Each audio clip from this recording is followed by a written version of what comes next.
오늘의 주제는 영재와 천재, 그 아이들의 특성이나 그리고 고등학교에 진학했을 때 영재와 천재성에 의해서 과연 진짜 영재와 천재처럼 살고 있는지, 그런 아이들이 나중에 고등학생이 돼서 명문대를 모두 다 진학을 했는지 상당히 궁금한 이야기거든요.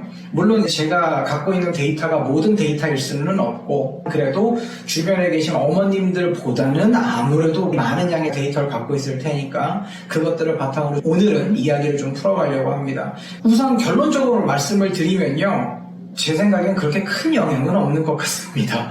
일단은 초등학교 때 영재 테스트도 보고 영재원에서 공부도 하고, 물론 중요하죠. 물론 행복하고 좋은 일인데요. 무슨 문제가 있냐면 영재나 천재다라고 규정되면 그때부터 이제 그 아이한테는 그것이 이제 속박과 굴레가 될 수 있다는 점을 먼저 좀 말씀드리고 싶어요. 아이가 스스로 나는 영재고 천재고, 난 그래서 그에 걸맞는 학습을 해나갈 것이고, 그래서 나는 나의 미래를 영재와 천재인 것처럼 보내갈 거야, 그렇게 생각하는 아이들은 없어요. 오히려 자칫 잘못하면 압박감 때문에 좀 불행해질 수도 있습니다. 고등학교에 있어서의 우수한 성적을 거두고 또는 명문대에 진학하는 학생들의 특징을 살펴보면 사실 영재나 천재가 그렇게 많지 않습니다. 영재나 천재보다 훨씬 더 중요한 게 뭐냐면, 제가 볼 때는 가정의 화목이에요. 너무 추상적이고 피상적이면서 되게 말이 안 되는 것 같은 얘기일 수 있는데요. 또는 어떤 어머님은 이거 보시면서 우리 집 완전 행복한데 우리는 공부 못하는데, 이제 그런 얘기가 아니라 전제 조건이라는 거죠. 어머님들 옛날에 수학 공부하셨죠? 필요 조건과 충분 조건이 있습니다. 네. 그래서 그거에 대해서 집이 일단은 화목하고 가정이 화목하고 엄마랑 별로 안 싸우고, 특히 아들들은 아빠랑 관계가 되게 좋으면 공부를 잘하는 성향이 있기도 해요. 다 그런 건 아니에요. 그런데 그런 아이들이 공부를 대체적으로 잘하더라는 겁니다. 그리고 고2, 고3이 되면서 더 유리해져요. 이유는 뭘까요?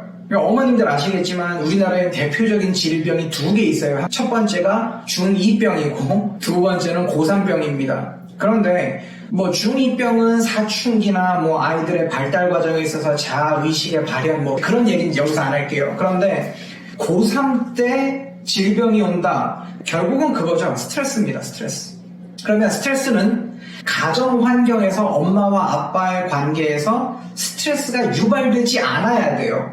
다른 것도 스트레스가 많은데 엄마 아빠 때문에 스트레스가 더 오게 되면 그 학생은 집에서 공부 안 합니다. 그럼 뭐라고 얘기하는지 아세요? 엄마 아빠한테 싸워서, 또는 툭툭 던지는 말로 나 스터디 카페 갈래, 독서실 갈래 해서 밖에서 공부한다고 하죠. 그럼 이제 어머님 아버님들은 생각하실 거예요. 과연 걔가 거기서 진짜 공부를 할까요? 그럴 수도 있죠. 근데 제가 볼 때 확률적으로 자기 주도형 학습을 할 수 있는 학생들은 제가 체감하기에는 3%에서 10%?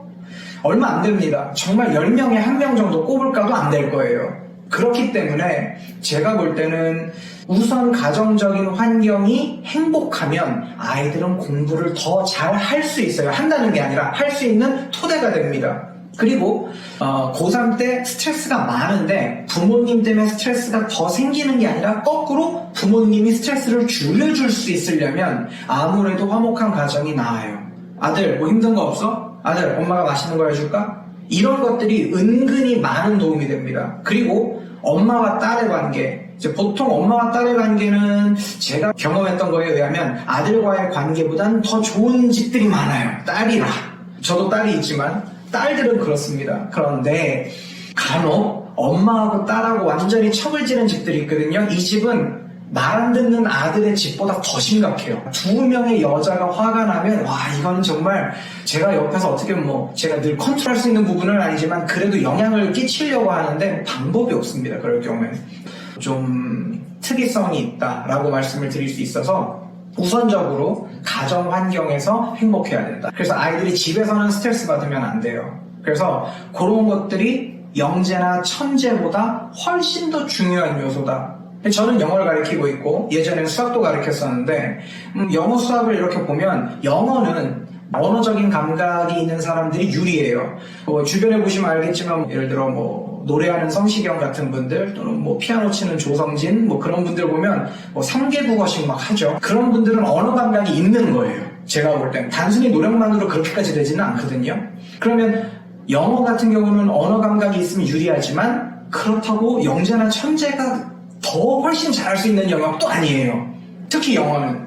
근데 수학은 좀 다르죠. 좀 더 잘할 수는 있을 겁니다. 그런데 대한민국 수학 능력고사라고 짜놓은 그 시스템이 영재나 천재를 위한 시스템이 아니에요. 그냥 엉덩이 오래 붙이고 오랫동안 공부하는데 단 정확한 방식으로 공부를 해야 돼요. 특히 수학은. 영어도 마찬가지입니다만 본인한테 잘 맞는 교재, 그 라인을 잘 선정해서 문제만 푸는 게 아니라 개념도 잘 들어가면서 개념을 익히기 위한 수업과 본인의 자기주도 학습이 병행이 되는 친구들이 잘하는 과목이기 때문에 수학이라는 것이 영재, 천재가 제가 볼 때는 한 10% 유리할 겁니다. 고등 영역에서는. 선행도 너무 많이 칠 필요 없어요. 이제는 현장에서 진짜 필드에서 아이들을 가르치는 저는 항상 바라보면 그것들이 눈에 보여요. 뭐냐면 지금 말씀드리려는 게 수학을 접근하는데 너무 문제만 푸는 아이들이 있고 영어를 공부하는데 딱딱한 문법에만 의존해서 공부하는 애들이 되게 많아요. 또 그런 시스템들도 많고요. 근데 그렇게 되면 나중에 한계에 부딪히게 됩니다.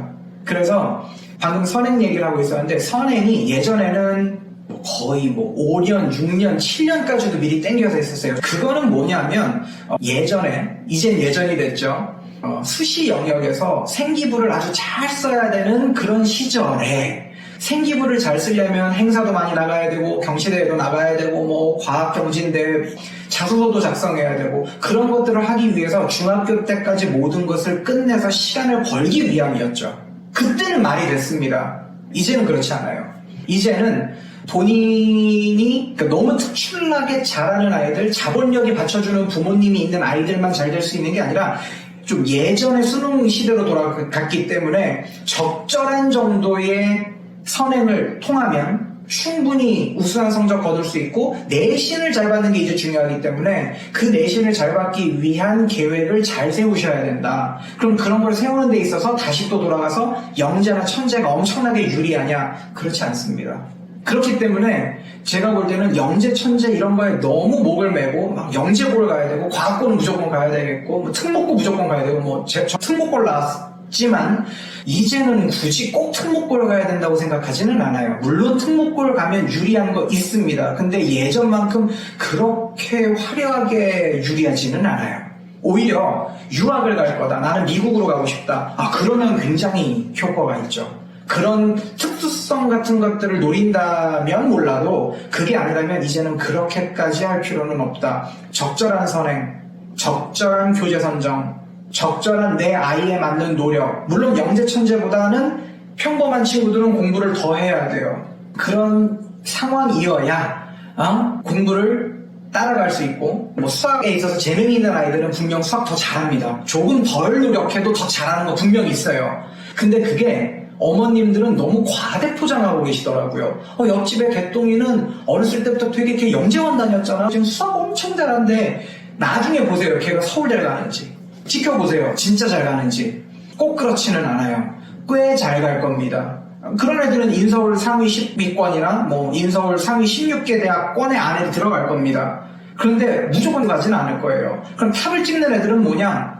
늘 꾸준하게 해왔던 아이들이에요. 다시 얘기합니다. 영재나 천재가 중요한 게 아니라 꾸준하게 공부할 수 있는 가정 환경이 바탕이 돼야 돼요. 나중에 제가 팁을 드리겠지만 이 이야기는 사실 일본에서 동경대 보낸 어떤 어머니 이야기에서 유튜브에도 있고요. 우리나라 대치동 어떤 엄마가 얘기하는 자식 성공 스토리 이런 걸 찾아보시면 나오더라고요. 근데 그거와 관계없이 저희 집도 그렇게 돼 있어요. 뭐냐면 일단 거실에 공부할 수 있는 세팅이 돼 있어요. 공부방처럼. 서재처럼 책장이 있고 거기서 아이들이 같이 모여서 공부합니다. 가장 안 좋은 게 뭐냐면 아이가 자기 방이 있는데 문 딱 닫고 들어가서 자기 책상에 앉아서 공부하는 거. 공부 안 합니다. 문 닫아놓으면. 저 같아도 안 할 거예요. 특히 스마트폰까지 있으면. 카톡 계속 올려대죠. 단톡 들어가야죠. 게임도 하죠. 엄마가 아들 공부하고 있어? 하면서 똑똑똑 하면서 과일 들고 들어왔는데 엄마 왜 그냥 들어와? 엄마 녹화했는데 이런 게 반복될 거라고요. 그래서 방에서 문 닫고 공부하는 건 절대 비추입니다. 그냥 거실에서 공부하거나 만약에 방이 꼭 필요하다 그러면 문짝을 떼어버릴 겁니다. 저희 집은 그렇게 될 거면 문짝 떼어버리는 게 나아요. 사람이 왔다 갔다 하면서 공부하는 걸 봐야 돼요. 만약에 학생이 문이 없으니까 지나다니는 거 신경 쓰여. 그게 신경 쓰일 정도면 이미 공부는 튼 거예요. 방법이 없어요. 집중력 차이기 때문에 문 닫아놓으면 굉장히 집중이 잘 된다. 이어폰 꽂고 음악 들으면 공부 잘 된다. 걔네들은 이미 상위권이에요. 그럼 걔네들은 어떤 상황에서 걔네는 인간만 들어도 공부를 잘하는 애들이에요. 그래서 일반적으로 보면 학원에는 그런 친구들은 그리 많지 않습니다. 학원을 다닐 필요가 별로 없죠. 정보만 취득하면 되니까. 그래서 인강 듣는 애들도 많고 그런 애들 중에는 이제 또 한 과목에 취약하다 그런 애들은 학원을 다니죠. 그런 면들이 있습니다. 오늘의 결론. 영재와 천재가 굉장히 학업적으로 유리하고 고등학교 때도 아주 우수한 성적을 지속적으로 가지며 명문대를 진학할 확률이 월등히 높다. 저는 그렇지 않다고 생각해요. 주변에서 봐도 그렇고 고등학교 때 선행도 안 된 채로 올라오는 가정도 봤고 그럼 그런 집들 보면 부모님이 엄청나게 푸시를 가합니다. 그래서 아이들은 스트레스를 정말 많이 받는 상태예요. 그거를 또 회복시켜야 돼요. 학원에서는. 이제 그런 과정들을 제가 많이 겪었기 때문에 감히 말씀드리건데 영재와 천재는 명문대 진학하고 고등학교 때 우수한 성적을 거두는데 유리하지만 절대적이지는 절대 않다. 오히려 평범한데 꾸준하고 해피한 학생들이 더 많은 성적들을 거두더라. 저는 그렇게 보고 있어요. 실제로 그렇고 지금도 우리 학원에 다니는 아이들 옆에 친한 원장님들 학원 보면 사례들이 그렇거든요. 그래서 결론적으로 어머님들 우리 아이는 그렇게 영재가 아니었는데 절대 실망하실 필요가 없습니다. 서울대 연고대 가는데 지장 없습니다. 진짜로요. 대신 정확한 방법으로 정확한 교재로 정확한 공부를 해야 돼요. 그러니까 그거는 노하우죠.